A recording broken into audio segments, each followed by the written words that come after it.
Welcome to Rugby Heads, powered by the Peak Athletic Club, your ultimate destination for all things rugby. Join us as we dive into the highlights of the past week, break down the biggest moments and spotlight the players who made it all happen. Whether you're a diehard fan like us or new to the game, Rugby Heads has got you covered. So let's scrum down and engage in some good old-fashioned ruggers chat. My name is Sione, and joining me today, making his first grade Pack Media debut, a Pack Barbars OG who hails from Aotearoa, but now calls Australia home. My cousin refers to him as a screw, but we all call him the blanket. Please welcome our stat man, Alfonso Horomia. Thanks for having me, mate. Welcome, mate. Just for newcomers to the Pack page, like I did say, Fonz, he's a Pack Barbars OG from when we joined with the the Singapore Barbarians. Fonz also was part of Ryan Freeney's Dynasty team, the 2018 Jeeps Queensland Premier Rugby Championship team.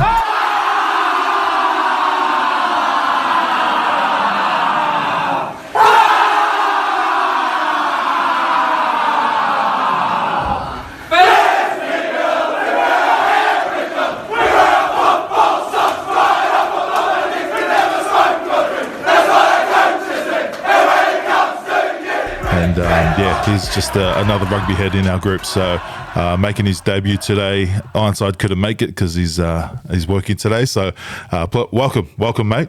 Yeah, no, great to be here. I've been wanting to come on for a little while now. So what's been happening around in Australia and in New Zealand, really. So there's a lot to cover through today, and let's get straight into it. Yeah, sweet as.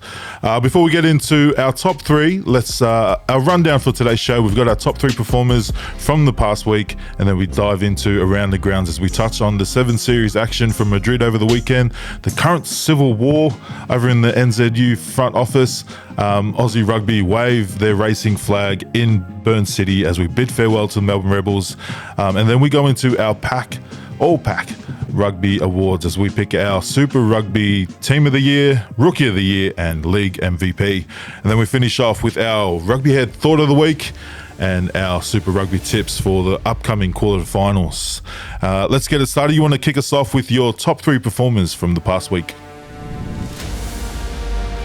Top 3, first one, Tom Wright. I thought he was awesome for the Brumbies. Yeah. He's been playing well for the last month, actually. And they're finding great form coming into finals. With him and Corey Toole linking up, they are looking very dangerous, the Brumbies. They're coming right. That's my number 1. My number 2 was Yosefo Masi, the Fiji Drua. He was awesome for them. He's this X factor that every time he gets over the gain line, he's always breaking tackles, and they love playing that rugby, the Fijian Drua. I can see he's been the best player this year, Yosefo Masi, and he's going to be, he's going to be big with the Flying Fijians when they play the All Blacks later on in San Diego. True. And my player of the round, Mr. Hat-Trick, Celeste Rayasi from the Hurricanes. He's another guy, X factor, and he hasn't started many games this year for the Hurricanes. He comes off the bench. They like playing Kini Naholo in front of him. And I think if he was at another club, he'd be starting. 100%. He's just a lot of X factor. I'm surprised that an overseas club hasn't made an offer to him as well. But seeing that Josh Morby's going overseas at the end of the year to France. Oh, shit. He could have a starting spot with the Hurricanes next year. So, he's whether or not he's starting coming into the finals, I'd be having him starting. I just think coming at this time of the year, he's just coming in leaps and bounds right now. Oh, Lee, I didn't realise Morby's off overseas. That could hurt his All Blacks chances because he's been on fire this year. Well, there is a lot of players going overseas. It doesn't get reported, or it does, and it's very quiet. And it's very sad to see him leave because he's only in his mid-20s going overseas. So, not just New Zealand, Australia as well. There's a lot of players going overseas. So it's a bum to see that. Far. the Brumbies are known in Australia, or Canberra itself is known as the city everyone forgets about. And I totally forgot about Tom Wright from my actual team of the year as well. I'll just note to put him in somewhere because he's been on fire this year. My top 3 performers, all from the Sevens action over the weekend. So my number 3, I'm going to give it to Anton Dupont. When he scored that try against Great Britain, that was when I was like, okay, he's the best player in the world. It reminds me of Jonah, when Jonah went and did a stint at the Sevens, just throwing guys off like nothing. But unlike Jonah didn't really finish most of those tries. When he finished that try, I'm like, okay, he's in a different flavour to everyone else. To be able to do, even just 7 days earlier, he was lifting the European Championship trophy, and then go over to Sevens and do the same, and just looks like he's enjoying himself in that program. And the French boys are, from what the French were the last few years, they were sort of building, but he's just taking them to that where they need to be to maybe even win gold at Paris next month. So Anton Dupont, he gets my 3rd spot. And everyone knows I love women's rugby, so my top 2 are from the women's game. Number 2, that you probably could have switched these two. I think this girl is I think I know who you're going to say too. There's one of the generational talent girls. She probably could have been number 1, but they didn't win gold medal. Georgia Miller. She's an absolute freak. I haven't seen anyone like the way she breaks the line. You can almost see when she sees that opening, just goes in, throws the hips. I don't know what she does, and then she ends up on the other side of on the defensive line, and usually goes over for a try. So Georgia Miller, she's an absolute freak, and she's still only 18, 19. So big things coming, and luckily NZRU locked her down for 4-year contracts. So NRL won't touch her. So exciting. And number 1, Madison Levi, try scoring machine.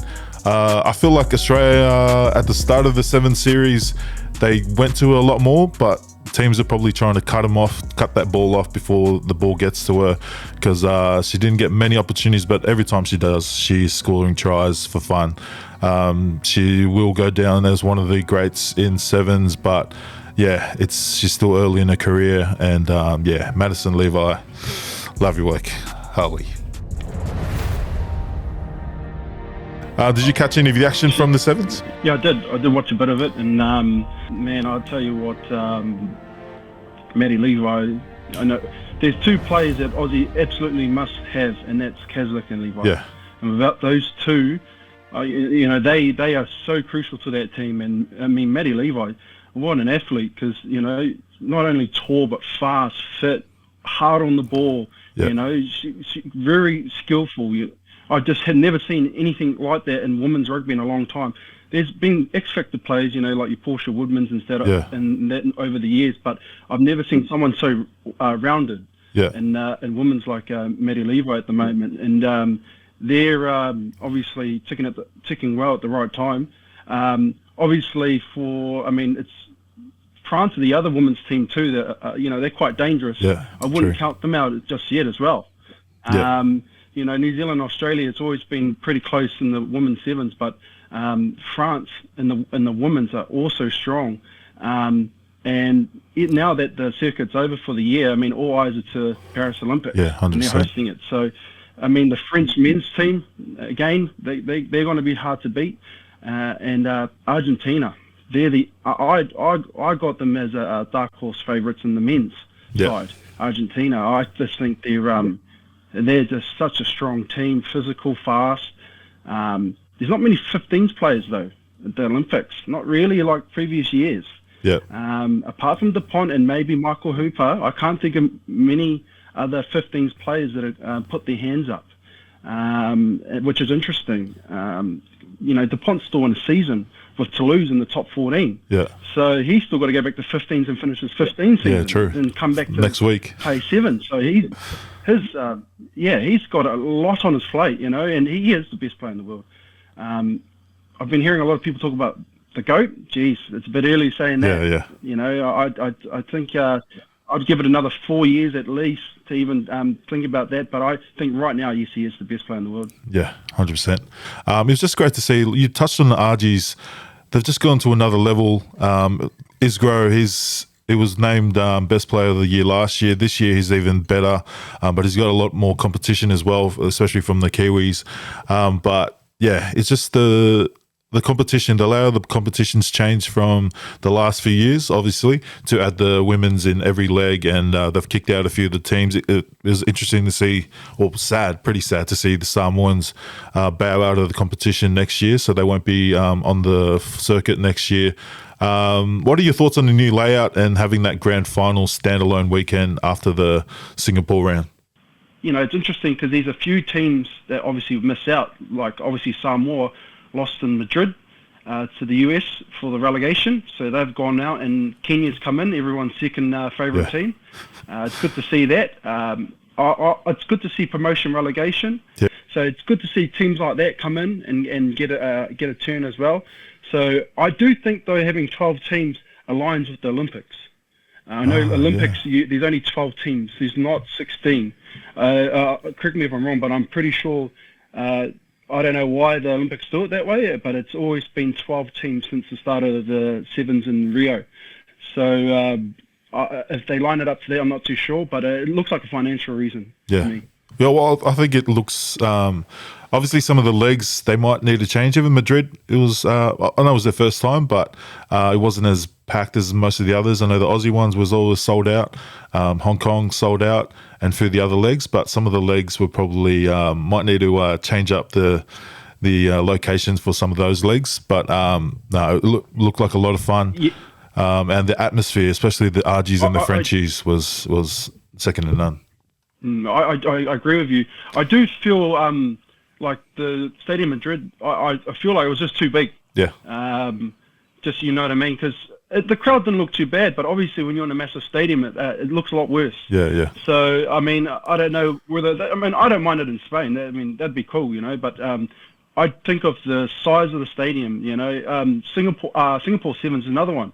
It's in their national stadium, and that holds upwards of 70,000. So you're making crowds look real small in a big stadium like that, And we're in Perth was good because it's in a smaller stadium. True. So it doesn't look it looks packed, Yeah. And it's good that they keep moving it around because it gets stale. Yeah. Same venues every year. And we cross over to across the Dutch, your homeland.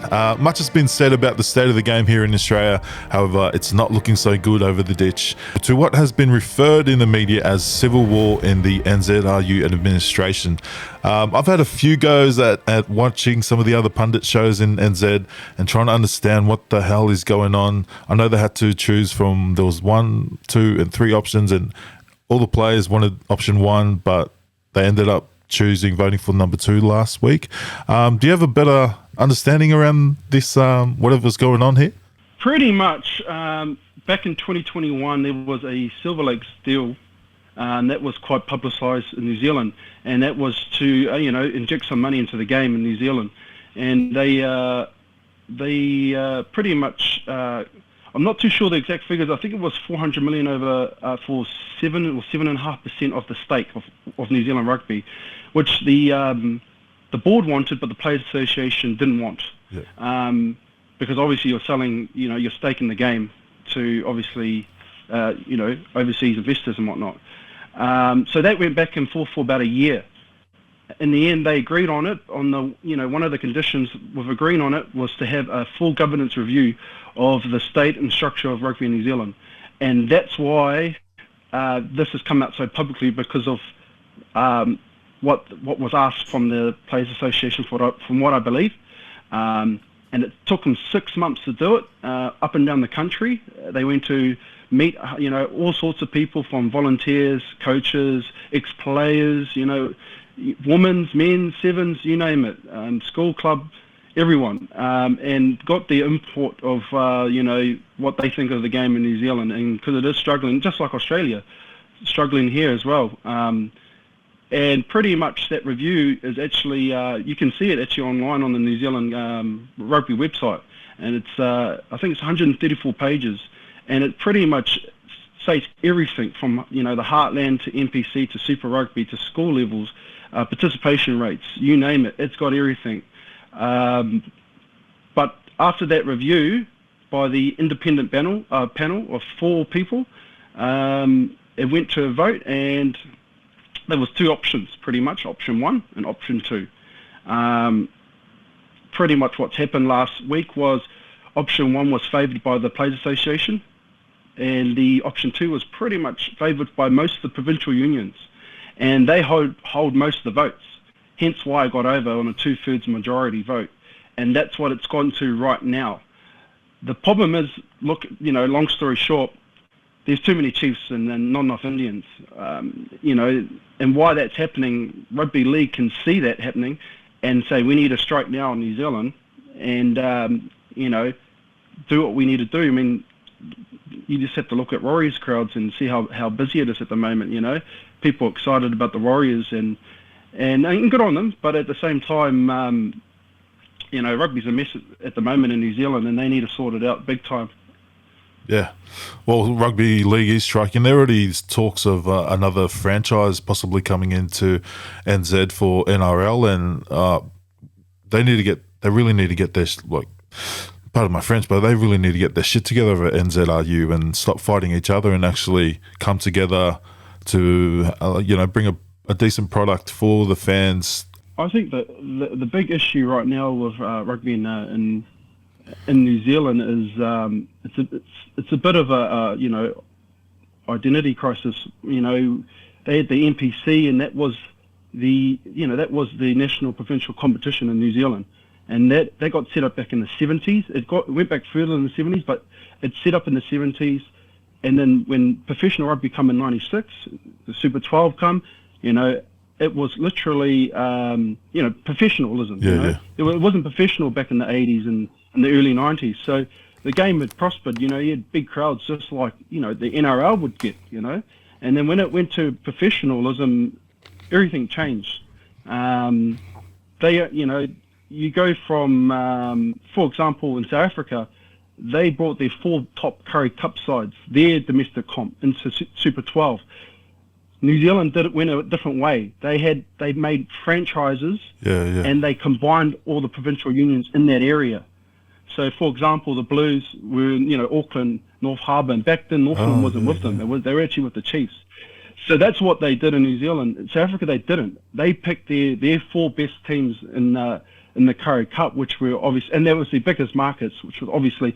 And they still had the old names back then, and the Natal Sharks and teams. Western Province changed their name to the Stormers, and they kept their Curry Cup. So their Curry Cup teams are kind of intertwined with Super Rugby. In New Zealand, they didn't do that. They combined a lot of the provincial unions under the one umbrella. The problem is that you're not getting top level games in the smaller provincial areas. For example, Hurricanes. They played 1 game this year in Palmerston North in Manawatu, but Hawke's Bay hasn't got a game this year. So, when you had a provincial competition that was, it was prospering, and the crowds were there because there was tribalism. Domestic rugby people, want to watch domestic games because they can relate to them more. Yeah. You see it in the AFL and the NRL. It's very similar, but for some reason, the professional game and the amateur game in New Zealand, is not a happy medium at the moment. They can't figure out how to come to compromise, pretty much. Shit. I didn't realize it was that as bad as what's actually going on. I don't think people realize how the seriousness of this governance review and the state of the game in New Zealand. It's massive news. I don't think it gets covered enough. It does, but I think people just don't care anymore. That's how bad it's gotten. True. And people are just happy to say, look, I'm happy watching the Warriors because, the Warriors are playing exciting rugby. They engage with their fans a lot more, which they do. Rugby League does a great job in it. And, why they're doing their thing, New Zealand Rugby are sort of finding amongst themselves and who's running the game. It's quite comical. Yeah, it reminds me of the islands, Tonga Rugby Union and Samoa. Holy. You could say it's kind of similar to the Super League back in the 90s. Yeah. Rugby League. I don't know if it's true, but I heard that they threaten to, break off and make their own league? So similar to the Super League. So, Rob Nicholl. Rob Nicholl is the CEO of the Players Association in New Zealand. He came out, 4 or 5 days before the vote. The vote, yeah. To the voting day. He came out and literally said, if you don't vote option 1, which what we want, we'll break away the professional game, and we'll go about you. I think that's backfired big time. Yeah. I think that's actually spooked people, and the provincial unions especially, and said, no, we're not going to vote option 1, we're going to vote option 2. And that's left an even more sour taste, I think, in a lot of people's eyes now. I mean, at the moment, Rob Nicholl's, his name's been thrown around a lot with the Players Association. He's not the only one too. Guys like David Kirk, Sean Fitzpatrick, Richie McCaw, all of these guys are in support of option 1, which was an independent panel they wanted, where option 2 was three of the panel on the board, have to come from provincial union backgrounds. Oh, right. Or, been on a provincial union board. So there's representation of the provincial unions. But the problem is that the money isn't in the provincial game, the money's in Super Rugby, and even that's struggling at the moment because the crowds aren't there. Yeah. So they're leaking money in the NPC, and they're leaking money also in Super Rugby. So what's happening is that, and Australia's got the same issue with, the Australian Rugby Union and the New Zealand Rugby Union. Their main focus isn't Super Rugby. It's actually the Wallabies and All Blacks. Yeah. And that's where they've gone wrong. Any top sport around the world knows that a strong domestic comp is where the money gets made, not internationals. You look at football, European, English soccer, the top 5 top leagues. They make the money of the television rights of domestic competition, not international. For some reason, rugby thinks backwards, and we think that all the money's going to be made in the national team, which is all right. But what about the guys that don't make the national side? Yeah, far. The guys like James Lowe, guys like Bundy Aki, guys like Alex Ankerville, who not going to make an international team playing for the All Blacks. Okay, I'll go make some money over in Europe instead. Yeah, fuck. The way everything's structured in rugby is just so backwards right now, and it's taken them this long to finally realise it. And it's kind of too late. It showed signs, nearly a decade ago what was happening, but now it's really showing cracks now. And that's what you're seeing at the moment is that they're trying to get more fan engagement, like me and you talked about in the past. Social media, they're trying to, but that they're a bit too slow they need to move a lot quicker. Yeah. And I think that's where league's done well. Is the fan engagement's a lot better. Yeah, 100%. They really engage with their fans very well. AFL's the same. The membership deals is what separates them from union and league. That's why they have such huge membership deals in the AFL. Teams like Collingwood and stuff, they have over 100,000. They just you buy a membership, you have to go to a game because it's in your membership. And if you don't go to the game, it's all good because the club's made money still. Yeah, well, all the rugby heads, if you're still tuning in, let us know in the comments. What do you think? What's a quick fix, or how do they, get through this? All right, Rugby Australia announced last Thursday that the Rebels Super Rugby license will not be renewed for the unforeseen future. Thoughts on the Rebels let go, and do you think there's going to be any positive blowback or negative blowback on rugby in Australia? Well, it depends on which side of the fence you sit on. I think had to do it again from a financial reason. I'm hearing figures of $23 million. That just can't happen. You can't be realistically. You can't be surprised that's happened too.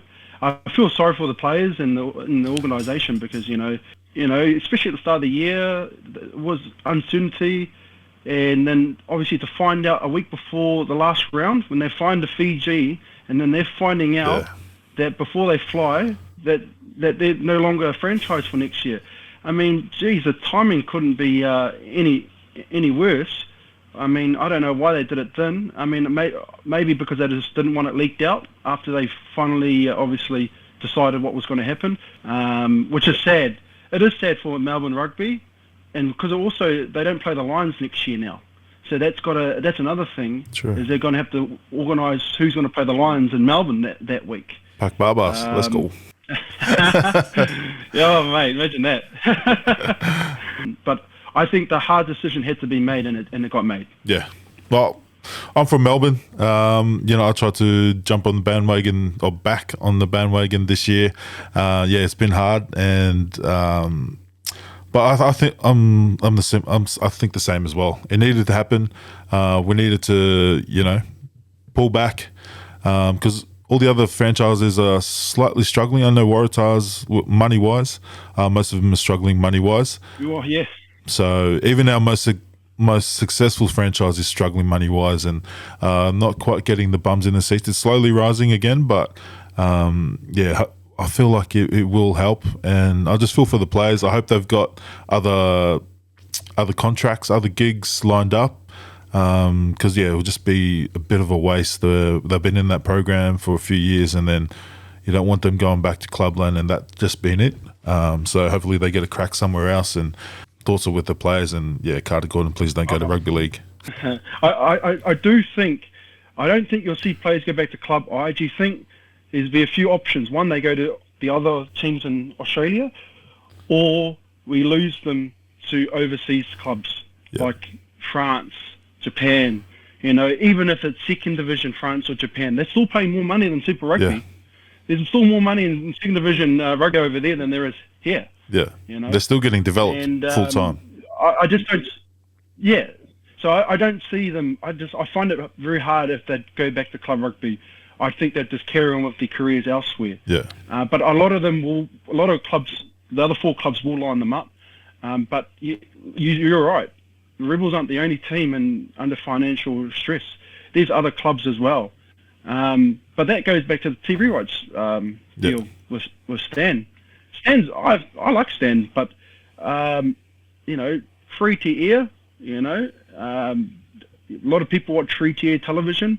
Not everyone wants to pay a subscription for Stan. I don't think that was the issue. Yeah. I think the issue was it being different to the subscription rugby league is, because our games are similar, where our fans are going to be the same sort of fan base, and also AFL,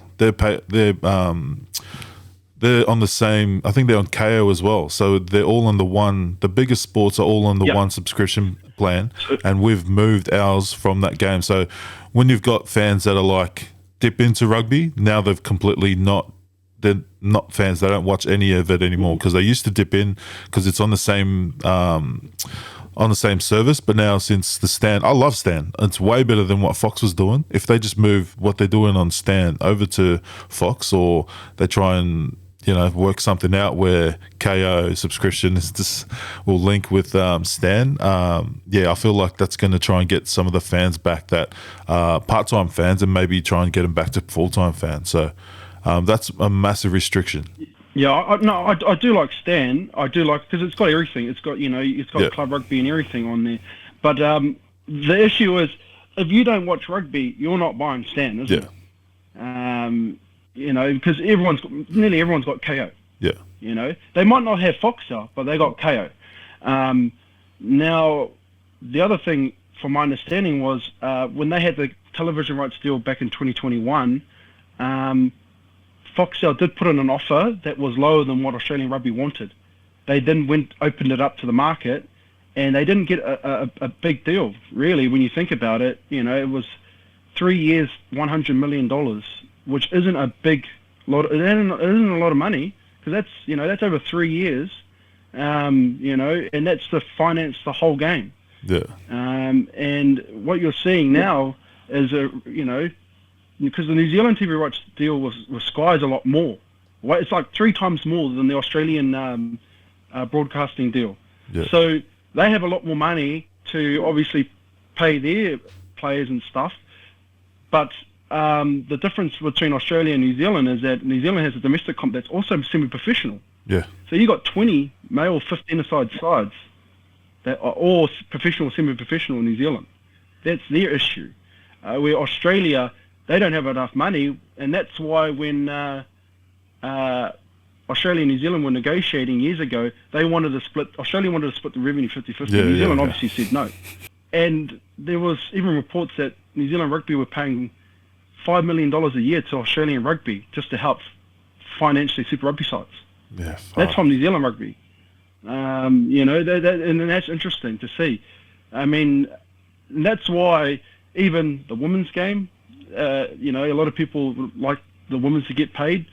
I'd like to see it, but there's just no money. There's no money to pay. Yeah. To pay anyone, and that's why I can't stress enough the television rights deal for 2026 onwards, how big it is for New Zealand and Australia. Yeah, man, stressful. I don't know how I can see why board members lose their hair quickly.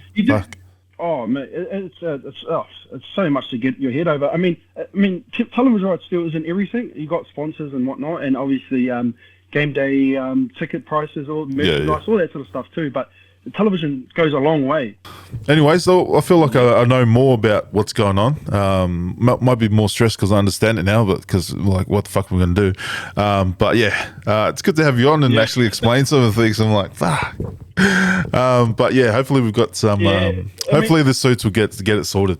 I just think a lot of people in rugby just kind of don't know what's going on around them, and just want to make it very clear that the next 2 years are going to be crucial. Australia, the next 3 years is crucial. It is crucial. Lions Tour, Rugby World Cup, television rights. They need to act on this now. And the television rights will be coming in very soon for 2026 onwards. Yeah. And they know that. They know that. New Zealand knows that too with their television rights deal. That's why I believe why they're going to South Africa in 2026 to tour there. Because it's also appealing for fans, but also the money side of things. Yeah. Television rights. Sky Sport want that. They want the tours to South Africa because it will bring in a shitload of revenue for Sky Sport, They don't want to televise NPC games because there's no money in it. Yeah. Oh, well. We'll discuss more over the next few weeks, but we'll get into our something a bit more lighthearted, our awards for the Super Rugby season. We've got our All-Pack, I've called it, similar to the All-American that they do over in the States. All-Pack Super Rugby Awards.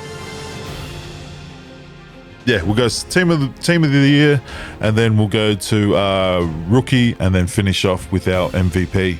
I'll kind of explain what we're doing here. Actually, we're going to come. Each of us are going to come with 2 or 3 players for each position where we think should get selected. Starting with our third choice and finish off with our number 1 choice, and in hope that both of our number 1 players are going to be at that number 1 spot, and that's our player in that position for the team of the year. If they differ, then we got to sort of debate, and one's got to come to the party, and we'll both pick that one player to make up our team of the year. Starting off with the prestigious, probably the most important position in the 15s game. I did play loose head, so loose head position. My number 3 in the loose head position goes to George Bower from the Canterbury Crusaders. This guy was, I'm pretty sure he played all their games. I love his work off the ball. That's huge, but scrum time, he did all the dirty work. I was going between him and Moody, but I think Bower might have scraped into that All Blacks position, in the All Black spot, because I know Razor knows what he can do. And if you're watching this guy off the ball, he's not the typical lazy loose head like I was. He's getting in there, getting all the dirty work, and at set piece, line out and scrum time, he's always on. So you rarely see any errors from George Bower, and that's why he's in my 3rd spot. At number 2, I've gone with the Auckland Blues, Ofa Tu'ungafasi. This guy can play both sides of the scrum. This year, he's sneaked in a few tries, which is taboo for us props. But Ofa Tu'ungafasi, good shift from a veteran of the game. But yeah, I had Ofa at number 2. At number 1, no surprise. I feel like this guy is the future of New Zealand rugby. The way he plays, similar to his hooking partner from the Hurricanes. I've gone with Xavier Numia. Yeah, just a cannonball with the ball. Scrum time. I feel like you could tell he was young the last few years, just trying to get to know scrummaging it in top grade. But this year, mate, I think like he's got the mix of how to use his elbow work. So I feel like he's slowly building to becoming one of the best loose heads in world rugby. So yeah, Xavier Numia, my loose head position. Who do you have? Pretty much the same. My third place was a toss-up between De Groot and Penny Rava. Oh, fuck, De Groot, yeah. Penny Rava, I just have a huge love for Penny Rava. I just think he's been such a great asset for Queensland Reds this year, you know. He's been very physical. Yeah. And, you know, De Groot, another one too, he's played well in a team that's, you know, I'd say the Highlanders have struggled this year. And he's the heart and soul of the Highlanders. But I had kind of those two as my third place, but my second place was the same. Offer as well from the Blues. I think he's played well this year and consistent. Yeah. And consistently well this year. But number one by a country mile was Xavier Numia. I mean, what a season, and he should be picked for the All Blacks. I just feel like he's come of age and he's ready to go into international test side. You know, you look at the Hurricanes over the years; they've not really ever been renowned for their type fives. Yeah. But you know, this year I feel like they've aimed up big time in the pack, and especially, you know, that's an all Black front row, I believe. Yeah, like you said, Hurricanes have really done the work during the off season, because players like Numia in the past, they've always had that running game. They've always had those big shots, but it was that set piece that they've fell apart. Where Xavier, and not only himself, all the other guys in that type five, that whole even the second string, third string players, when they come on, they work at scrum time. They don't get found out. They're still in the fight. So they've really impressed what they're doing at the Hurricanes, and Xavier Numia is just eating it up, and he ate this year. Holy. So we didn't have to debate on that one. He was awesome, wasn't he? Numia, number one. All right, you kickstart off our hookers. I picked three guys, but it was so hard to pick who was 1, 2, and 3. They could all go one, I believe. Yeah. I'll name them, and then obviously if you want to change them, I fully understand. My third place was Ikanivere from the Drua, the captain. Yep. I just think he's just awesome for the Drua, because you know Drua, they play a real flamboyant game, but every time he gets the ball, he seems to just get over that advantage line. He's just so he just runs hard every time into contact, you know. And he leads on the front, you know. He's got a real calm head about him. I quite like him as captain for the Drua. I had him as my third. Yep. Now my second, and it was close, I have the Queensland Reds, Matt Faisler. Yeah. I just think he's been so consistent this year. He should start for Wallabies come test matches. His throwing's been awesome. He's been so consistent. Another Queensland Reds forward pick member that I think has been so consistent all year. And then obviously number one is another Hurricanes and Asafo Moore. You know, I just feel like Dane Coles isn't there anymore. You know, it's his time as well. Yep. He did have an injury, so he was out for a little bit. But I just feel, you know, he's just got X factor. Yep. He's just another one of them hookers that just can move, can scrum, and he just runs with purpose. But I could honestly see all three of them being number one. Those three guys, all three of them have played well this year. Yeah, well, we didn't share our picks earlier, and so I've gone exactly the same order. I've gone at number 3, Tevita Ikanivere.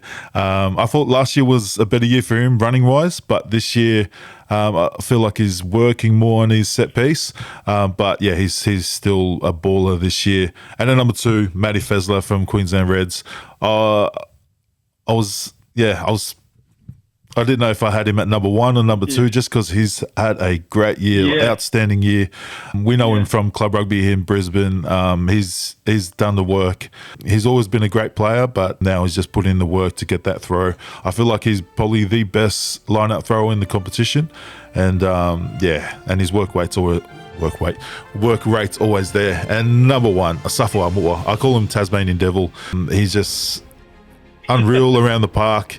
And then he was injured, but he came back last week and he is a beast. I feel like this is his time to shine now that Colsey's gone, and push on into more All Blacks games. So we'll go number 2. We'll lock in Asafo Aumua. And at tight head, I'll kick us off. I've gone with Tyrell Lomax from the Hurricanes.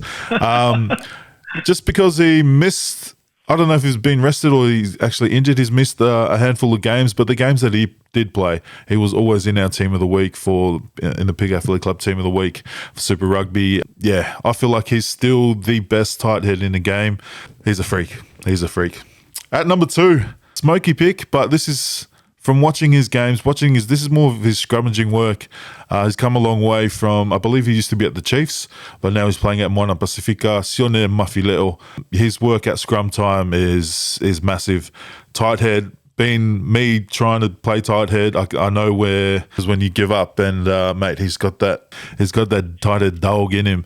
When they're trying to push him off, you feel him just tighten up and go again. So I love watching him scrummage.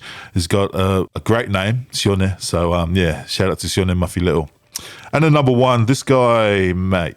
He reminds me of one of those players that you just never want to scrum. I feel like a lot of the Aussie teams will probably have nightmares over this guy. He's in the All Black system. The All Blacks ranger, Fletcher Newell. He's unreal. Big boy. Looks like he's gotten bigger this year, and his scrummaging's paying for it. Mate, he's been unreal this year at scrum time, and he's always a pest around the park. But Fletcher Newell, I think he'll feel like he is going to push Lomax for that number 3 spot in the All Blacks. So who was your top 3? It was a little bit different. I had said Jeffrey Tumunga-Allen as my 3rd from the Reds. I thought another one, him and Penny this year, great. Penny played last year as well, but I just think they're just great additions at the Reds. I just think, they've got into the culture there. I think, ever since he's come back to Super Rugby, Tumunga-Allen, I just think he's been awesome for the Reds. I had him as my 3rd. My 2nd, I actually had Blues prop Angus Tarvel. Yeah. He's been consistent, not flash, just consistent, can scrum and does all this, what he needs to do around the paddock. Yeah. Nothing flash with him, but I actually had Lomax as my 1. I actually had a whole Hurricanes front row, and I just think that Canes pack this year has just been mean, Yeah. Carrying hard, scrumming well, and you can see it, Yeah. You can see it on the field. Yeah, he's still the number 1 tight head in the world to me, but I just didn't have him just because he missed, I think, more than half of the season. He missed quite a few games, and I can understand that too. I can fully understand that, but I look around the whole competition. There wasn't, there was guys that played well that put their hand up. But of his caliber, there's not many of his caliber in. So what do you reckon we do, mate? Do we dock him for missing games, or just go off his ones that he did play? Because he was he's only got 1 level, and that's just beast. Who did you have at 1? Fletcher Newell. I have to look at him. If we're going, okay. I think it's hard. I'll give it to you. I'll hand it over to you. Okay, I'm thinking. I fully understand if you've missed a lot of games and you shouldn't really been picked. Yeah. I'll go off more who turned up more in our pack team of the week this year, and and that strike rate, just because he missed, I think it was just under half of the season, but pretty much every time he played, he was in our team of the week. So we'll have to give it to my number 3, Tyler Lomax. So lock in Lomax at tight head. Well, there'll be no one from the Waratahs because they're all bloody injured. The amount of injuries in that front row this year. Oh my God. At number 2, Molly So. I thought Molly was going to play. Oh, mate. I was hoping you would. All right, into our locks. We've got 4 and 5. So I've gone with 4 locks. You want to get us started? I don't know how many you done. I got 4 locks, but I only got 2 in each position. So I've only gone off what they've played more this year, like in their actual position. So my number 2 in the 4 locking department is Nick Ross from the Brumbies. Yep. He's also can play 5 and 6. Yeah. I think he'll be in the Wallaby squad because he's quite versatile and very young and very agile. Yeah. You know, he's another one of them Brumbies forward pack members that are just, you know, the reason why they're Australia's best team because, you know, guys like Nick Frost. Yeah. And my number 1 for the 4 position, and it's good to see him play some good footy, is Patrick Tuipulotu. Yep. I think he's had such a great season with the Blues. Great leader for them. And he's just good to see him back playing good footy again in New Zealand. I believe he'll start for the All Blacks. That's how high I've got him. I see him with Scott Barrett, and he's had such a great year with the Blues and heading into the finals. That's my 2. That's my number 1 for the 4. Yep. Second place in the 5 position, I had Highlanders lock Fabian Holland. Yeah. I thought, you know, another player, not too flash, but just does all the dirty work you want as a forward, you know. He's not eligible for the All Blacks. He's still got another year if they want to pick him. Yeah. But I mean, I think he, you know, and inside that has struggled a bit, you know, the Highlanders. I think he's been great for them. And my number 1 for the lock in the 5 position this year, it goes to Ryan Smith. From the Reds. And it's a different one. And I just think, again, this year he's been so consistent for the Reds. I just think this year in Super Rugby, he's played nearly every game. He came off the bench in the very last game against the Waratahs, just gone. Yeah. And he's played every game. He's so consistent. And I think he's this. I think he deserves a Wallaby call-up as well. Whether or not they pick him, but I just think he's one of my bolters for the year. Oh yeah. Oh, I've been a big fan of him. He has stepped up this year. Does all the unseen stuff. But yeah, I didn't have Ron Smith in any of mine. I'll go with my number 4. I had Josh Cannon from the Melbourne Rebels. He's one of those players that I think he's high up there in the line-out steals just because he's a big, langly dude and knows where to read, where to jump. But yeah, he's great around the park. He's got, you know, those little few errors. He's still young coming up, but I think he could be a Wallaby great if he keeps at it. If now the Rebels are gone, if he gets to a team that will look after him and help develop him even further. But I had Josh Cannon at number 4. Number 2 in my number 4 position, but number 1, a regular in our team of the week, and probably he could be more of a 6, but he usually played. I think he played all the year at number 4 from the Chiefs. Tupou. Mate, this guy's a freak. Yeah, he came onto the All Blacks scene probably just over 4 years ago, and yeah, he's one of their best players. It'll be interesting to see if the All Blacks will keep him at lock or shift him back to 6 because they've got so many good back rowers. But I had Tupou as my number 1 at number 4. And then my number 5 locking position, I had Nick Frost at number 2. You already went over it. Canberra Brumbies, they just work hard. And this guy he's got to be our number 1 Wallabies lock chosen. So Nick Frost is my second. But my number 1 was Paddy Tuipulotu. He's resurrected his career after coming back from Japan, and he's back to his best, probably even better than what he was when he left for Japan. He's just got the experience, and then he's still got that running game in him as well. So very impressed with Paddy, and yeah, like you said, he's got to be up there starting for the All Blacks. So Patrick locked in, and who was the other lock? I had Ryan Smith, but to be honest, I could go. I'd reckon Brumbies Frost. 100% that's our second lock, I think. We both had him in there. You had him as 2, didn't you? Yeah, I had him as 2. Tupou is the other one. Tupou, yeah. Yeah, Tupou. Well, Tupou was actually the Chiefs Player of the Year this year. Yeah. Named last week. Mate, he was massive. I think he's played well consistently. Yeah. Yeah, I'm just thinking back all the team of the weeks. He's always been consistently in our team of the week. He's just a bloody dog. So you can choose Frost or Tupolvai or Smithy. Oh, you'd go Tupolvai. I mean, yeah, I was just testing your Chiefs Monday in there, mate. You're lucky, mate. Hey, mate, I've never named any Chiefs players yet, so you know what I mean? So, yeah, you're sleeping on Tupol, mate. Mate, he's been good. But I just feel like with him, when a player's good, you're like, okay, I expect it from him every week. Yeah. You know what I mean? Where a guy like Ryan Smith, I think he's had his best year this year, and been consistently well. That's why I named him. But I have no qualms in having Tupolvai in the team. All right, let's lock in Tupolvai. And at number 6, I'll kick off number 6 position. Another worker from the Reds, Liam Wright. Wrong is right. Massive. If you're checking the stats each week, this guy's up there, tackles. He's always hitting rucks. He's I'm a big fan of Wrongers, and he's had an awful run of injuries last few years, and it's good to see him back at his best. So I had Liam Wright at number 3. At number 2, this guy easily could have been number 1. If they didn't rotate so much, he definitely would have been number 1. But I've gone with Flanders from the Hurricanes. This guy's all those. I don't know what it is about the Hurricanes, but they just churn out so many good back rowers.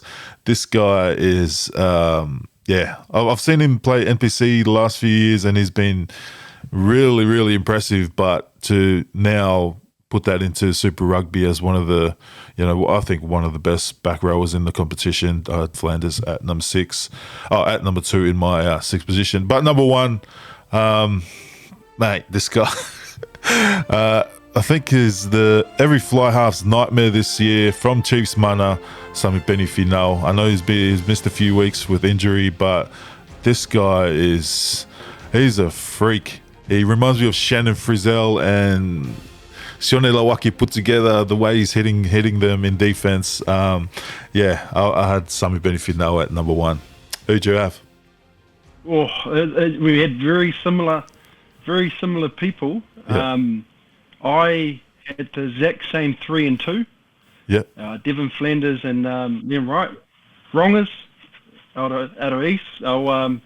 I think they've both played well this year. And, Devin Flanders, just a toiler. Wrongers has been there for a couple of years now, and he's been captain. And, another one had a real great season with the Reds. That was my 3 and 2, but I actually had a different one. Oh. And I actually wait, can I guess? Valentini. Oh shit! What 6? Oh, that's right. They kept switching him around. Okay. I see what you did. He wasn't playing 8. He played a lot of 6 this year. The Brumbies. Again, because it's Rob Valentini, you think he'd have a good game every week. You know what I mean? Yeah. He's another one of those players where, he's Wallaby. He's consistent. But another one in that Brumbies forward pack. He's just just very consistent. I know Sammy Penny, he missed a few games. Yeah. He's still injured this year. But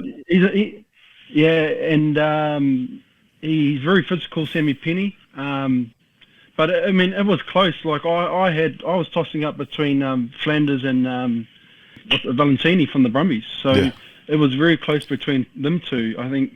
Rob Valentini, that was my one, and another one of them Brumbies players that just dominate up, hard yards over the vantage line. Yeah, I'm gonna have to give up my spot here because I slept on Rob. I just thought that he was always, and I forget that they had Kale at number 8 for majority of the season, and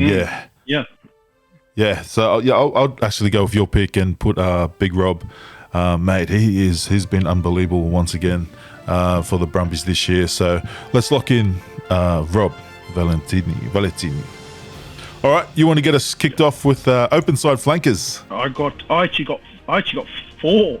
Okay. There was 4, but there's a definite one, but I got 4. I had Billy Harmon at 4 from the Highlanders. Another guy that's going to Japan next year. Yeah. Going to lose him as well.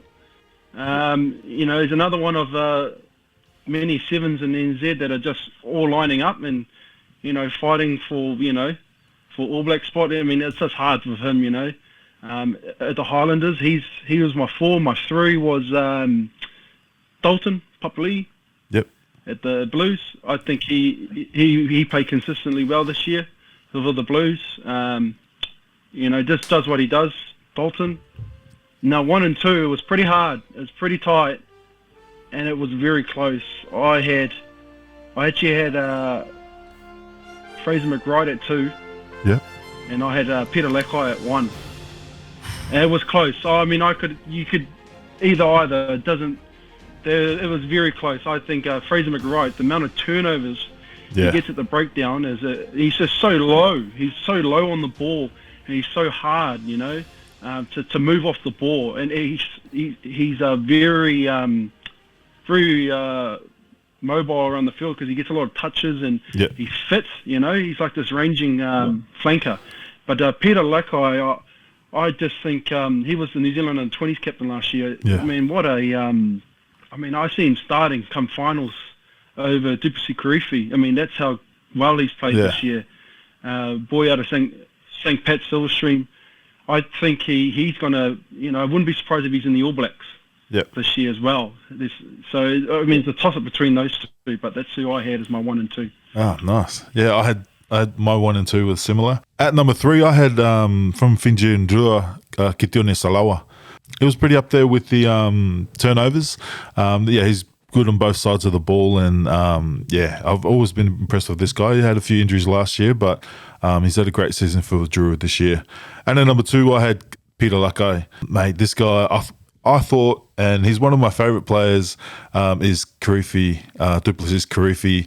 I thought he was going to have an open run to that number 7 position, but Lakai has put the heat on him and has had the edge of him this year. But I actually rate Karifi off the bench, that impact that he gives when he comes off the bench after Lakai is just...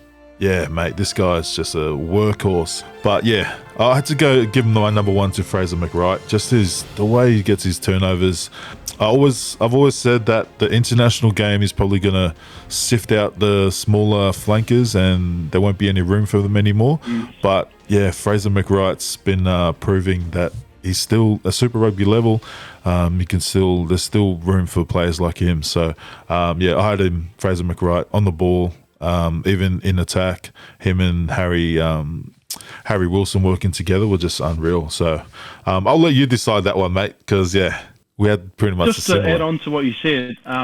What to add on? It's interesting you say that because I mean that's the only sort of question mark a few people do have is his size, isn't it? He's not actually a big flanker. But he obviously, but it kind of works to the advantage when he's pilfering. Yeah. When you see guys like Peter Steph-Toy and stuff playing 7, 6'9", 6'8", 6'9", they're this. 6'7", sorry. They're just big humans, and they're another line-out option for those teams. So it's going to be interesting. I see him in the Wallabies. Oh man, it's so tight between those two.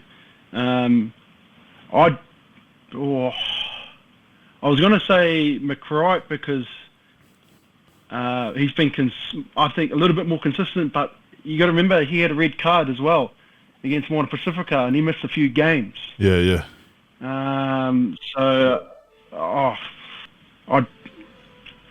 I'd go. Mate, I'm happy with either of them. He's also been on the. Yeah, it's so hard. I'd go McWright. I mean, Peter Lakai, he didn't play. He hasn't played every game, but he's played most of the games. Yeah. I think McWright just consistently been. I'd give it to McWright. Yeah. All right. Yep. We'll lock in Fraser McWright. He did actually start the season on bloody fire before he got those red cards, but that red card. But yeah, we'll lock in Fraser McWright for our number 7 position. And at number 8, this is another position that's it was hard to pick. It was even hard to try and fit them into 3. But yeah, I'll start off with Harry Wilson. Unfortunately, he's injured now, but I feel like this was his best Super Rugby season. He's added a little tip-on pass to his repertoire, not just running those rugby league strobe lines. But yeah, I had Harry Wilson, really impressed with his season. So yeah, I just wanted to get an Aussie in there before all the Kiwis just set it up, because there's so many great number 8s over the ditch. Number 2 from the Hurricanes, Breadown Yose. This guy, yeah, a big fan. Easily could have been my number 1. And I feel like this guy might push a few big names out of the All Blacks, just because I don't know if you can deny the way he's been playing and like leaving him out of the team. But I know All Blacks are known for doing that. So, yeah, let's just hope for the best for Breadown Yose. And a number 1, redemption from last year's All Blacks World Cup squad snub. I had Hoskins Satutu. This guy's been unreal. He reminds me of he looks like a basketball player playing rugby. Great ball in hand, just always gets over the ad line. And I feel like he's working more off the ball now than he was the previous year. So big fan of Hoskins Satutu. Yeah, I mean, I had 4. Yeah. I couldn't squeeze them in, but I had them in order, though. I did have them in order. Yeah. And I had, I think one of Pacifica's best player this year is Loto Inisi. Yeah, fuck. I had him as my 4. I thought he played well. He was my 4. My 3 was Charlie Cale. He was my 3 for the Brumbies. Man, he played well this year as well. Yose at the 2, and then 1, obviously, Hoskins. Hoskins is, I remember the first year he broke out and he played, this well, Yeah. And it's good to see him playing. I mean, he's put himself back into that All Black contention, and I hope he kicks on as well. Yeah. You're right. He's like a basketball player, very very flary for a forward. Great ball skills. Yeah. Very very good ball skills. Not afraid to chuck that long pass, but can sniff out a try. Jeez. Yeah. 100. Loves to try. So yeah, lock in Hoskins Satutu. All right, you want to get us on our scrummy number 9s? There wasn't going into the season, I thought it was Cam Roigard and that was it. Yeah. And then he got hurt. Yeah. Which gave the opportunity for TJ to come back in. Yeah. And my 3rd is Tate McDermott. Another one, got a red card. I think he's played better, but I still think he's had a great season under the Reds. I think he was my 3rd. I quite liked him. I have a massive fan of Cortez Ratama. He was my 2. Yep. I just think he is a player for the future, and I think he should be in that All Black team as well this year. I just think he's such a good player. My number 1 is TJ Perenara, and that old fella still got it. Yeah. He's just so switched on. He's got such a good rugby IQ. Yeah. And he's always in the ref's ear. Yeah. Always in the ref's ear. And for people that don't support the Hurricanes, it's annoying, but that's what he's supposed to do. He's halfback. He's just everywhere. He keeps scoring tries. He can sniff out a try. He's another one that can. He's the top try scorer. In Super Rugby. So he was my 1. All right. I had 4 because I just couldn't, and they're all Kiwis.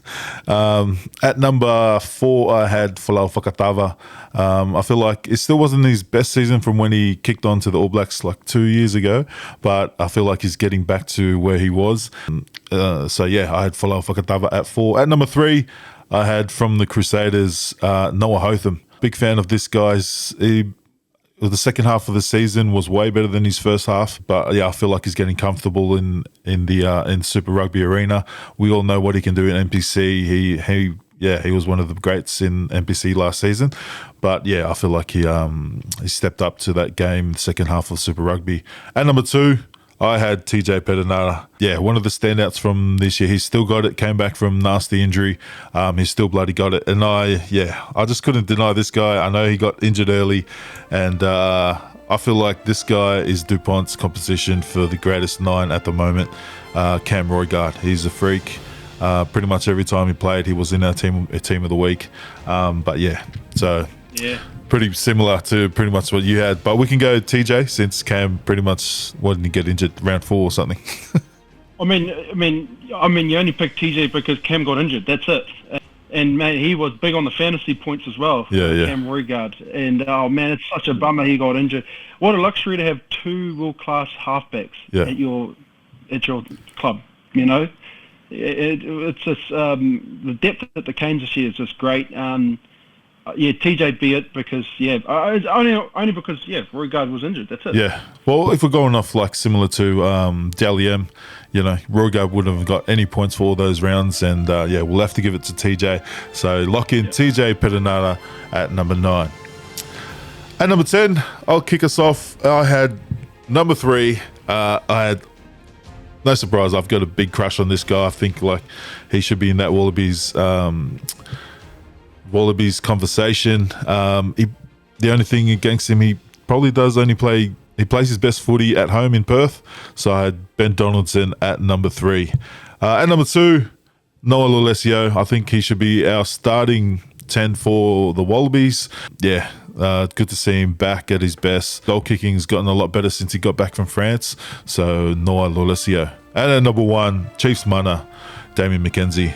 I feel like by his standards, he probably doesn't think like he's had the best year, but he's still the standout 10 for me. Damien McKenzie. Yeah, can't argue with that there. It was the number 1 pick. I mean, Damien McKenzie, we played fantasy this year. You didn't have him on your team. You were missing out on a lot of points. Yeah, I couldn't afford it. He's everywhere. Couldn't keep him on the salary cap. Yeah. So, thing with McKenzie, if he's not in that Chiefs team struggles a bit. Yeah.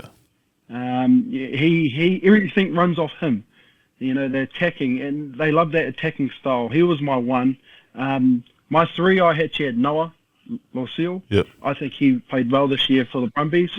I still think he's Aussie's best 10 currently moving forward at this stage. Yeah. I thought he played a good season. My number 2 though was a guy that wasn't actually meant to be starting at the start of the season, and he's done well, and that's Harry Plummer at the Blues. Yeah, big fan. Yeah. I think Harry Plummer's been. That was even Peter Fitz's position up until he got injured, and Harry Plummer's just put his hand up and said, "Yep, I'll take charge," and he's just been awesome for the Blues. That was my 2, and then obviously D-Mac. Yeah, can't go past D-Mac. It's 1. So. Let's go. We'll lock in D-Mac at number 10. All right, let's go to our wings. We'll pick both our wing positions since, there's 2 wings. I know some wings are going to get annoyed that, left wing's different to fucking right wing, but come on, bruv. You can both play on each side. So we'll go our wing positions. You kick us off with your picks. I went 4. It's funny because I've actually got, I've actually picked them specifically on their wing too, what you just talked about. So on the left wing, I had, in 3rd place, I had Corey Toole. Yep. On the left wing. He had an injury though. That was the only thing. I would have had him higher. I think he had a great start to the year, and then he had I think it was an injury. I'm not too sure, but he missed a few games, and he come back at the end of the year, and he's just been playing well. Yep. My 2nd place for the left wing was Caleb Clark. It's going to be interesting what his role is with the All Blacks, because there's not too many spots there for wing spots. So I had him on as my number 2, but my number 1 is by far the man, what a season, and that's Civil Reese. He was my number 1 winger, but also my number 1 left winger for the Crusaders. He for a lot of the season he carried that Crusaders team. Yeah, Civil Reese by himself. What a season, he should be starting for the All Blacks too. I think he's got his starting spot back on the left wing. Yeah. For the All Blacks, him. And my other side on the right wing was Ravu Tamanda. Yep. From the Drua. He was my 3rd place. Consistent. I think he had a better season last year though, but consistent for the Drua. Yep. The Junkyard Dog at 2. Oh, The old Tim Ryan. Tim Ryan. I had him as my 2. Yeah. He didn't play a full season, but man, when he played, oh my goodness, Yeah. what a player. Him and number 1, Mark Talia. Yeah. Mark Talia just do Mark Talia things. You know, Freak. not much to speak about with Mark. He's, freak. All right, I'll move mine to the actual positions, and it's exactly same outcome as yours. On the left wing, I had Caleb Clark at number 2. Massive season. He got rested. If he played, he probably would have pushed up a bit more, but I don't know, because his competition was Seven Reese. He's my number 1, mate. The way his team mightn't have done well this year, but he had one of the best. Well, he's actually always been at that state. He had a nasty injury, missed out World Cup last year, and he's making up for it. He has to be that number 1, along with the other side. You just can't not have them in your team. So, yep, we'll lock in Sevu Reece on the left wing, and on the right wing at backup, I had Celestino Revoltel-Munda. Mate, this guy's lights out, showtime. Every time he gets the ball, he just somehow finds a way to break tackles. Got that Fijian flair. But starting on the right wing, Mark Talia. There's no other way to put it. He is him. So, yeah, I feel like our team's pretty much gone picking the All Blacks for this year. But, crazy season for him. Another crazy season for him. I'll tell you what. There's a lot of good depth in the back 3 for Aussie. Yeah. Locally, normally they'd look to go to Kurabiti in Japan, but I think there's a lot of talent coming through Aussie. It's looking very promising. Yeah, good young talent. Big things coming. All right, let's go to our inside centre. I had Quinn Tupaia at my 3rd pick for inside centre. Earlier in the season, when he had more opportunities, he was probably one of the best centres inside centres in the comp. But yeah, it was good to see him back on the park and flying again in Super Rugby. And at number 2, I had Hunter Paisami. I probably could have had him at number 1, but I just feel like he's pushed in. Another one that unfortunately missed out on the Rugby World Cup last year. And comeback season, he had a great one this year. And then number 1, I don't know why, but every time I've watched the Western Force game, this guy's the hardest worker on the field. And he's putting his hand up for Wallaby. Might be a Wallaby call-up. I had Hamish Stewart at number 1. I didn't play centre, but you can't go past the defensive work he's done, the work in attack. But yeah, so don't be surprised if you see Hamish Stewart in the Wallabies squad. So yeah, I had Hamish Stewart. I know you probably wouldn't have a Hamish Stewart, but mate, I'm a big fan of him this season. So yeah. Yeah, no, you're right. I didn't have him, but I did have your other 2. Yeah. I had your other 2. I actually had Quinton at 3 as well. Yep. I think he's played well this year. Not too sure though if he'll get an All Black call up, but he's played well. I had him at 3. I had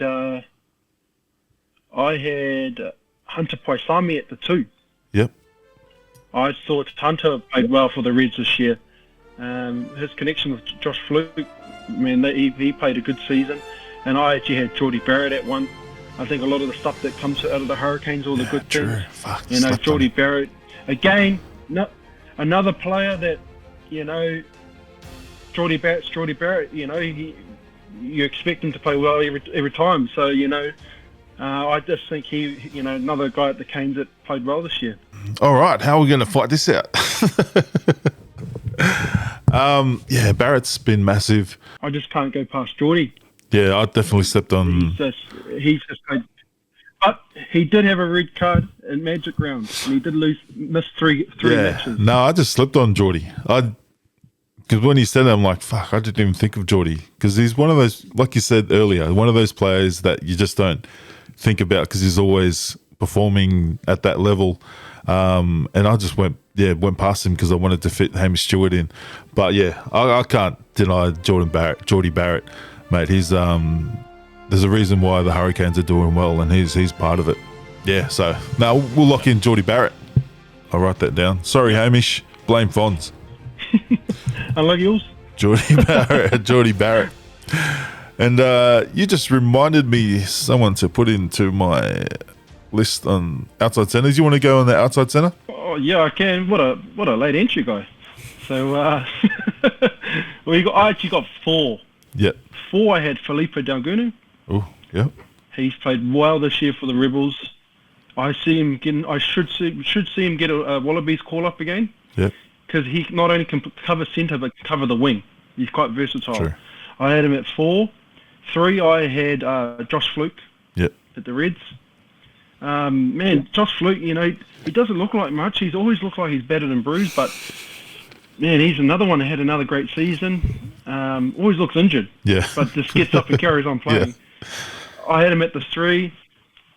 And at 2 I had Proctor. Oh, yeah. From the Canes. Man, what a season. What a season he's had. And he will be he should be an All Black. I just think he's played well this year. Can't deny that, him. But my number 1 from the Fijian and drawer, and that's Josefa Masi. And, you know, I just think he's the drawer's best player. It's so consistent, played nearly every game, always breaks the advantage line. But, man, 1 and 2, you could either again. It's so hard to split. Yep. Yeah, I had Josh Fluke at number 4. Outstanding season. I feel like everyone that's making their makeshift Wallabies teams at the moment are sleeping on Fluke. Everyone's bypassing him, but yeah, he's had a great season. Like you said, he looks injured. He looks like he shouldn't even be playing rugby. But yeah, he reminds me of Pat McCabe. I've also he's just he gets the job done. Doesn't look like he should be there, but he gets the job done. And yeah, big fan of Josh Fluke. At number 3, I've had Kevin Proctor. Impressive season. Off the back of I think he did really well last year as well, and went on to that tour. Was it the All Blacks 15 that toured in Japan? He was by far the best player on that tour, and I feel like he's knocking on that door for the All Blacks this year. At number 2, I had Chiefs Mana, Anton Leonard-Brown. This guy, man, he works, and he shows it in his face when he's out. Every time he gets the ball, he's one of the hardest workers on the field. Great defense. I feel like his IQ is one of the best for centre. I don't know. I'm not a centre, but I feel like he's always he always knows when to run, always knows when to pass it. So yeah, I had Anton Leonard-Brown at number 1. Lucky we don't have to debate this one. Josefa Masi. His stats say it. His lead by far leads the comp in defenders beaten. So yeah, we can't not give it to Josefa Masi, and I feel like all the European clubs are going to be jumping on this guy. Yes, they would be. But I think you got someone's name wrong just before. You were saying Kevin Proctor, who used to play league. Oh, who did I say? And it's Billy Proctor. Billy Proctor, yeah. Not old uncle with the vape. I was like, whoa. Oh, mate. Oh, Kevin I must be doing it to all the Hurricanes players, because I called, I had down Dylan Flanders instead of Devin Flanders, and like, oh, Lee, the disrespect. Oh, jeez. But yeah, Josefa Masi. Yeah. Sure. All right, and our last position in the 15, our fullback position. I'll kick us off. I had the Reds, Jock Campbell at number 3. Just love the way this guy, just the way he moves in the back line.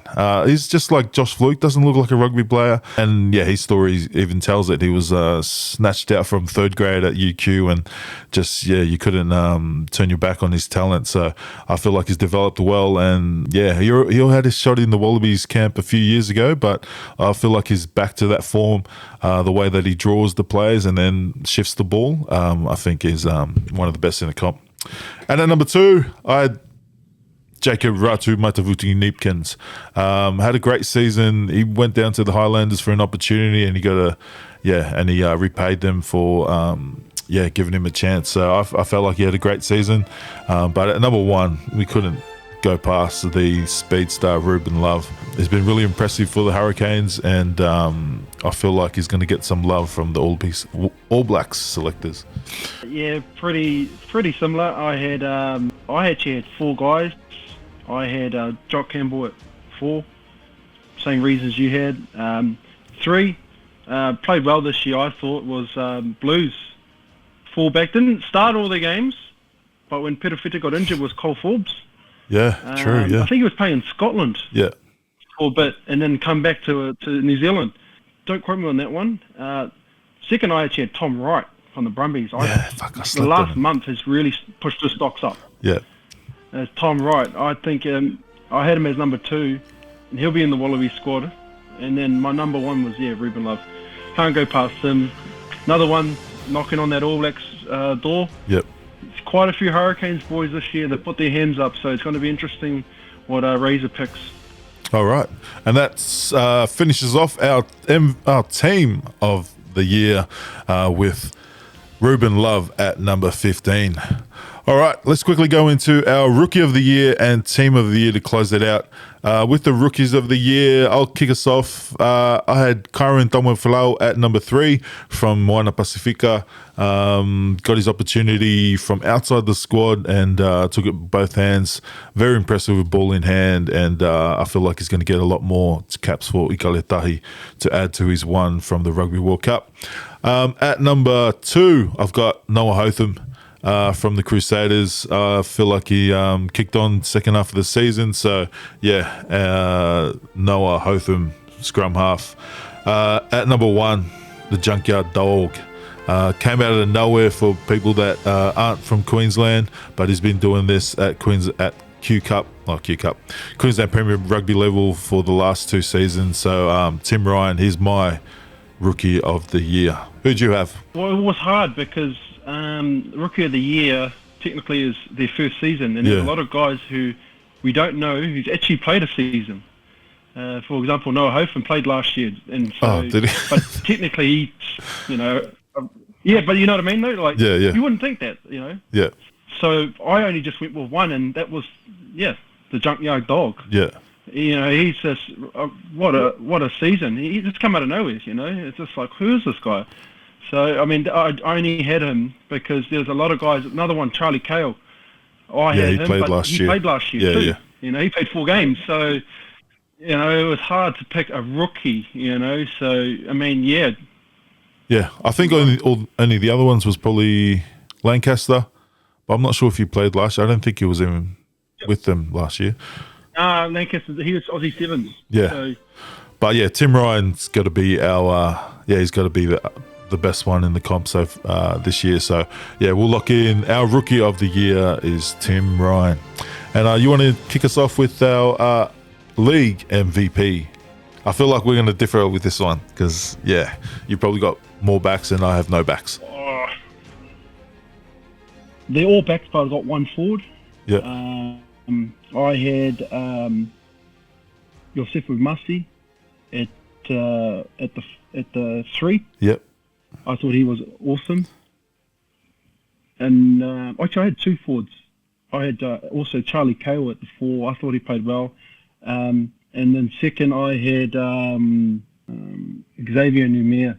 Yeah. I think, man, for a prop to even make the list, says something about the season he's had. Yeah.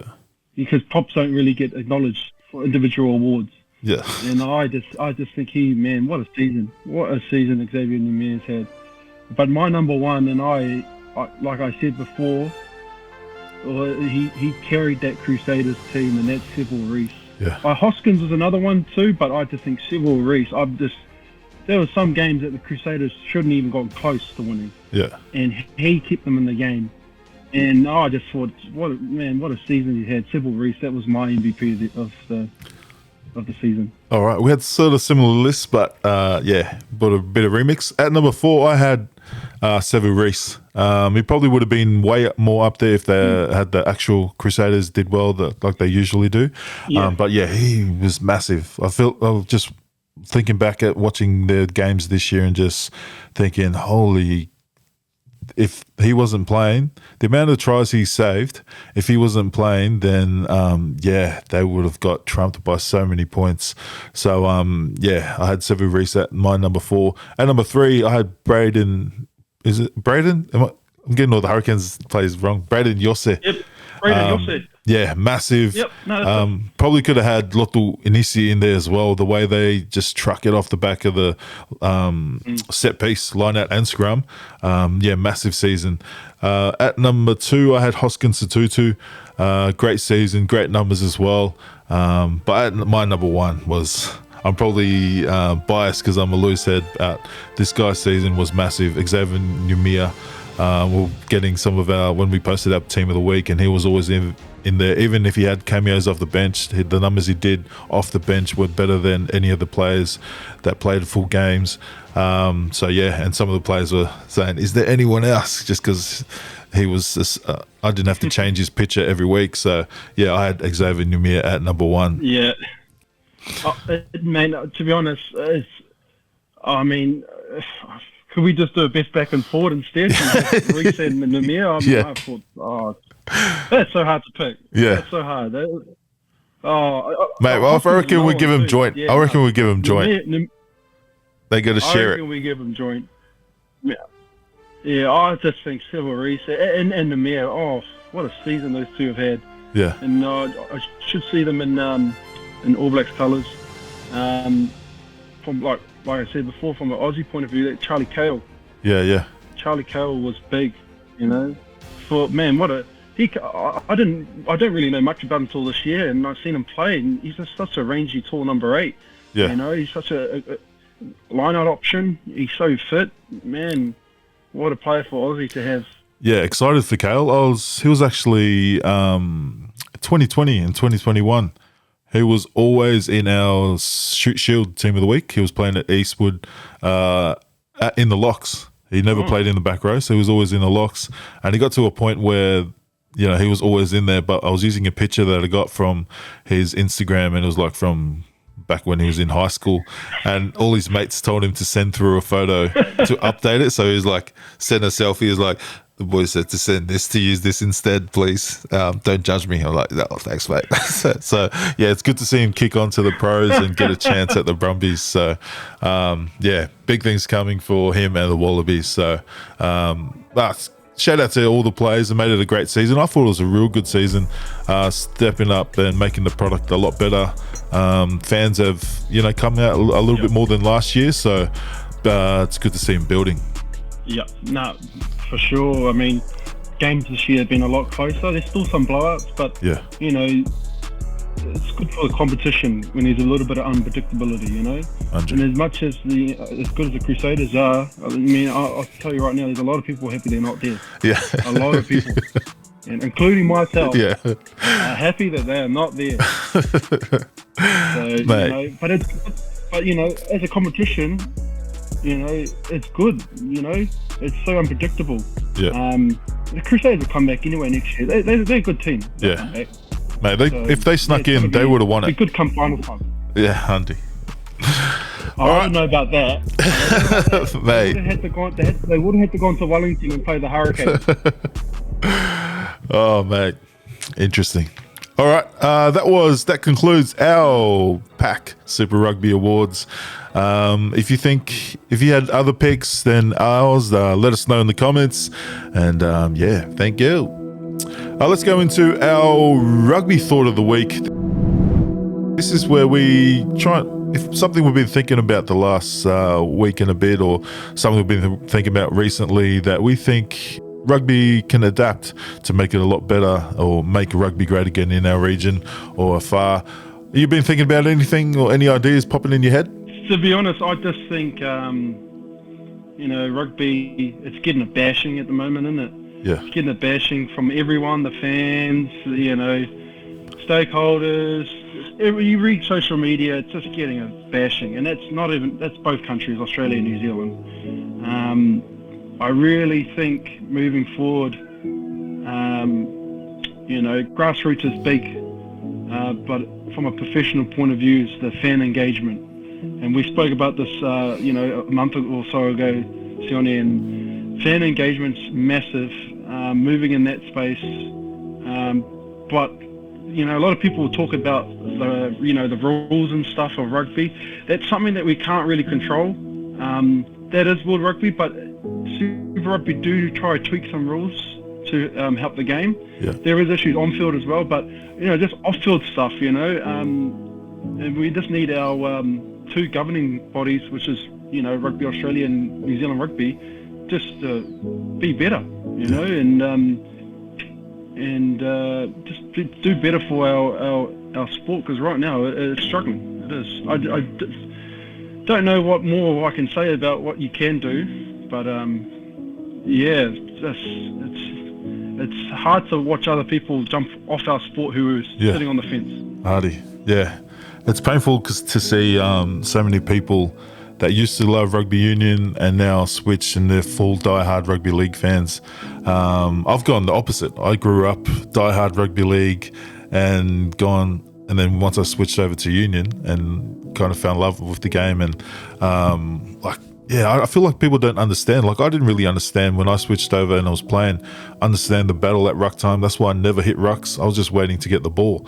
So it's like, you gotta, if they understand the battle at line out time, the battle at scrum time, appreciate those sort of pieces as well. Because I never, when I used to watch rugby when I was younger, I didn't care. I was like, fuck, the line out's taking too long, fuck, the scrum's taking too long, until I got in there and I got moved from the backs to the forwards, and then had to get in to do the dirty work, and then finally appreciated what those parts of the games are. And I feel like even people that watch the game now still don't understand that part of the game, and they should I think try and get into it a little bit more. And that wasn't my thought ahead, but off the back of yours, got me thinking, man. You're right though, because if you haven't watched rugby, it can be complicated to the average fan watching it, you know what I mean? And we do have a lot of rules, a lot that don't make sense, but I do know that World Rugby and stuff are trying to move quicker into changing laws, you know what I mean? For example, one law I'd like to see scrapped is if a crooked throw, if the opposition don't get a line-out jumper up, then why does it matter, is it crooked? Yeah, true. You know what I mean? We got to have another stop for a crooked throw. If it's a contested line-out and it's crooked, then I understand. But just little things like that. They just need to see what's best for the game. 100%. We'll get into a little bit more maybe next week about trying to help that fan or understanding of the rules, because I know in the a lot of the MLR comments, there's a lot of new fans that are always asking, what are the rules for new fans? What are the rules, when they share videos and stuff. So it's something that we want to work on and try and get something similar to what the NRL did with Russell Crowe when they had that game in Las Vegas. They explained the rules. They did like a whole bloody movie just to explain the rules of rugby league, and almost got me watching rugby league again. But we'll try and do something similar for that for our US or people new to the code. But my thought of the week was off the back of what we just did, our awards. NRL have Dally M, AFL have the Brownlow, Rugby Union, they put up a tile next year and tell us who was the best player from last year.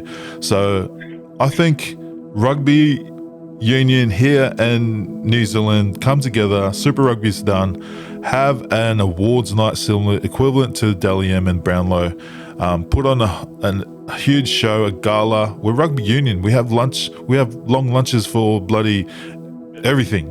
Why don't we have a massive event for Super Rugby, one night a year, put it on for the women's and the men's game, announce your team of the year, announce your rookie of the year, announce your MVP,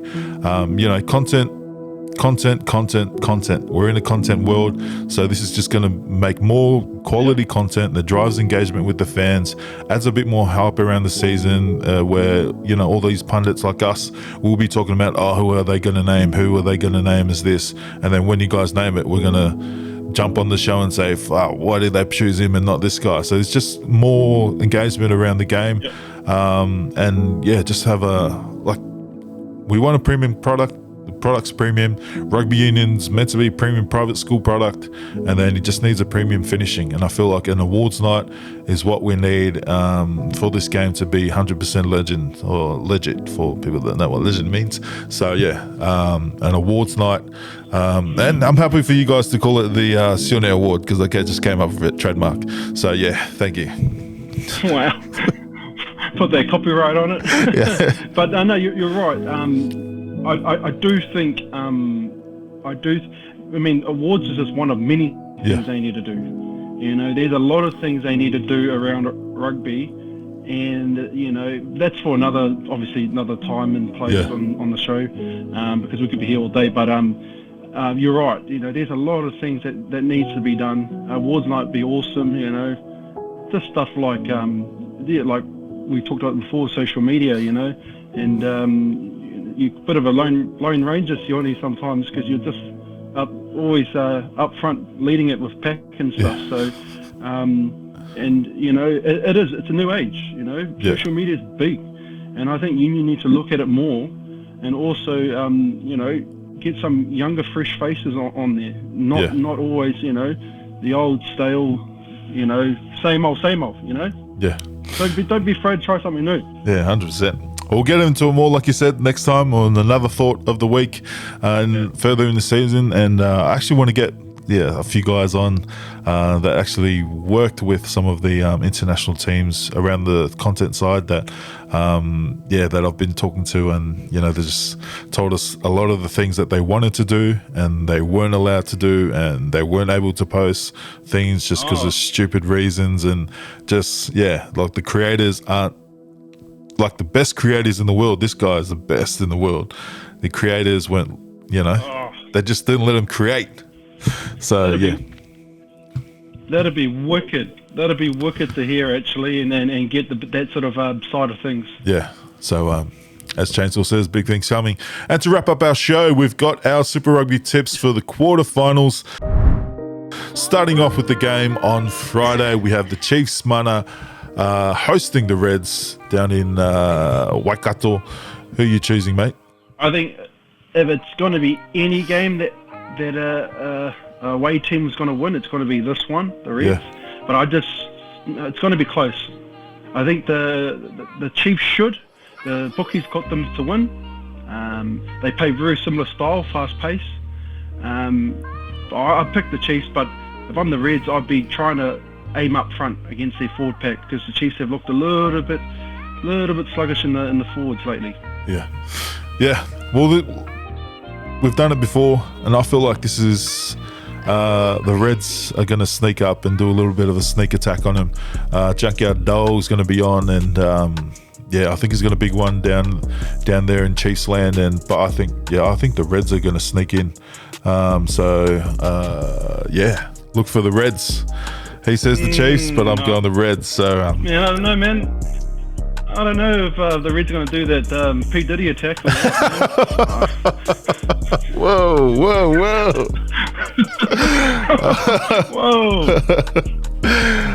Once again, let us know who you think's going to win in the comments. And this next game, we have the Blues hosting Fiji and Drua. Who do you think's got this one?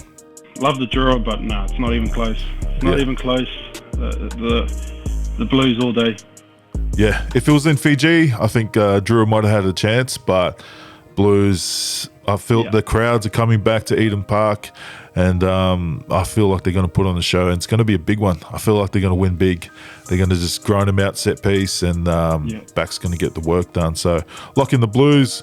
And then over to the Cape Tin, we've got the Hurricanes hosting, which might be the Rebels' last game. Are you backing? Oh, I don't think it might be. I think it will be the last game, and that's a bit ruthless saying that. But you know, I mean, I hope the Rebels play well. I really do. You know, we've got a couple of mates that play for them. You know. Yeah. But that's that Hurricanes team at the moment. It's just something else. Yeah. at the start of the season on the Pack podcast, I backed the Rebels to win the competition and to play the Hurricanes in a final. That's backfired, and my computer must have got hacked because someone's highlighted the Hurricanes to win. So apparently Hurricanes are going to win.